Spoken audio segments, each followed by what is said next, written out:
same Steve that went to go watch Mark Curry do his whole sitcom and then stole everything Mark Curry had. Now Steve got a sitcom where he the principal and he wear a suit and then he gets this high top fade, making all black men think he got the best lineup in the business. And it's a man unit.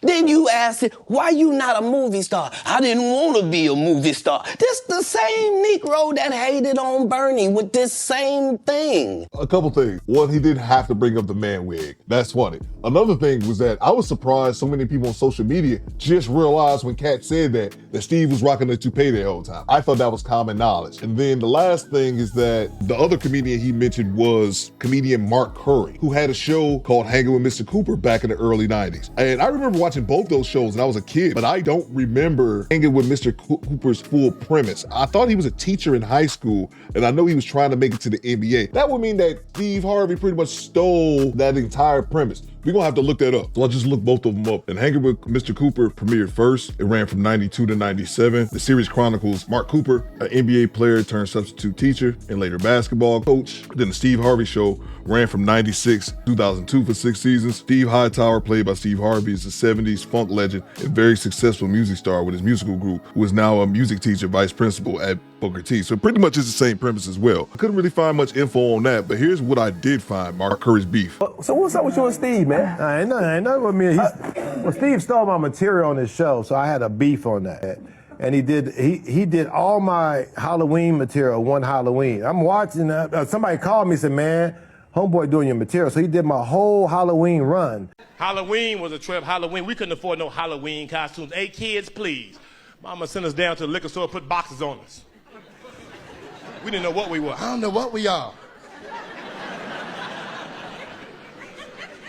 I don't know. She didn't tell us. I think we UPS, I guess. I don't know. You've heard me say that every Halloween I had the same outfit on. Every year. I just had a brown box. I wasn't nothing sad. I asked my father, could I have a new outfit? And he said, no, just wear the same one. And it was just a brown box. And he just told me to tell everybody I was a UPS man. I didn't want to be a movie star. No, you couldn't be a movie star. There are 30,000 new scripts in Hollywood every year. Not one of them asks for a country bumpkin black dude that can't talk good, baby, and look like Mr. Potato Head. There ain't none. You would have to have range. I played a lot of characters, 60 movie roles. I'm not playing Katt Williams in there. I don't know, Katt. We might not let you drink anymore the way I mean, we ain't even got... I'm not fueled by alcohol. I've had a sip, less than you. This is like Steve Harvey telling people he used to be homeless. That's my story. That's not his story. Steve Harvey wasn't never homeless. When Mark Curry was touring with him 25 years ago, he was making $3,000 a show in cash and doing 5 shows a week. They just tell the stories. Thanks to my wife, I'm where I am. You said that about the first wife. You forget that? You told us it was her. Then you went and married somebody else that think like a man. Like, what are you talking about? They think they can rewrite history. Guy Torrey did a beautiful special about the Comedy Store and Fat Tuesday, where he said that Steve and Cedric and Kevin Hart and Tiffany Haddish came through there and made... All lies. Steve and Cedric never performed at the Comedy Store at all. Tiffany was only seen at the Laugh Factory. In 15 years in Hollywood, no one in Hollywood has a memory of going to a sold-out Kevin Hart show. They pay you to not talk about things they don't want you to talk about. They tell you that themselves. I can't do that because Steve told you that he stopped doing stand-up because he had 7 TV shows. The only problem is when he stopped stand-up, he didn't have those 7 TV shows. He stopped stand-up because he got in a comedy battle called the Championship of Stand-Up Comedy with one Katt Williams in Detroit in front of 10,000 people and lost because Katt Williams said he was actually bald and that was a wig. And I went in and that's why he couldn't do stand-up anymore. Now, I do remember that being an actual fact about them having a battle because that's my hometown here in Detroit. That was years ago. That might have been over 10 years ago. Now, I don't remember if that's actually when Steve Harvey stopped doing stand-up. You guys let me know in the chat. Imagine him coming to tell you another story where he got so big and it was Bernie and them's fault because they wanted to be movie stars. What? You called Ocean 11 to get that nigga's part. What do you mean you didn't want to be a movie star? So on the behalf of Bernie, I would have to say what I have to say. Have you ever been on tour with any of these guys? Every guy I mentioned to you is not funny out there in real life. It's not what he said. It's not what he So said. no. Faison's never done his own tour in 30 years. Steve Harvey don't do stand-up no more. Cedric doesn't write. I'm sorry, he doesn't write. Ricky Smiley has been playing the same old black woman forever. Like, you can't get a young fan base with that. Like, you gotta be doing karaoke around the country to make that work. Right. And he is. But I'm a stand-up comedian. This is my 19th 100-city tour. I'm not gonna have a conversation with these lazy bums that'll take a shortcut at any point. Yes, it's easier for you to juice than to get in the gym, but you don't get to bring that body in here talking crazy. Talk about how good you look. What? No, there's too many comics out there that are putting their life on the line to tell these jokes, man. Okay. They're all a group. Cedric, Steve, Ricky, they've been a group. Everybody knows that. They've been aligned. And there are these alliances in comedy. And if you stand against them, then they sometimes have a problem. But we don't let that change the content because that's all you know me for, is that I'm quite likely to tell the whole truth and nothing but the truth, so help me God. You mean to tell me if Steve Harvey, your favorite comedian, you mean you've been waiting for him to do stand-up for 15 years now? I mean, Steve got a lot of other... DL's still out there. None of those irons matter to stand-up. Who cares that they wrote a placard for you to do Family Feud on? Like, you're successful because we're surprised you can talk for a living and it's entertaining that you're gonna say some funny country things.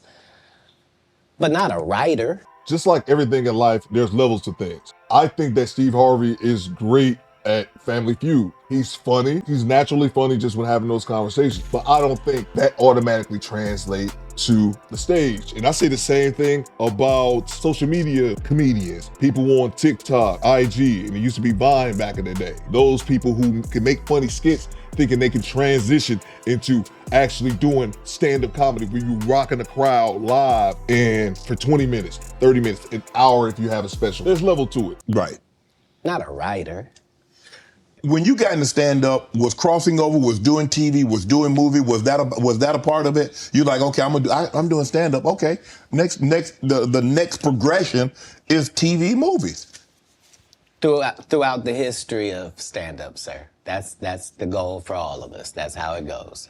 That's why when you hear these dudes talking about, oh, I didn't want to be a movie star, you just know it's disingenuous. Like, what are you talking about, dude? Yeah, oh, no, I just wanted to do a game show. Right. What? Are you sure?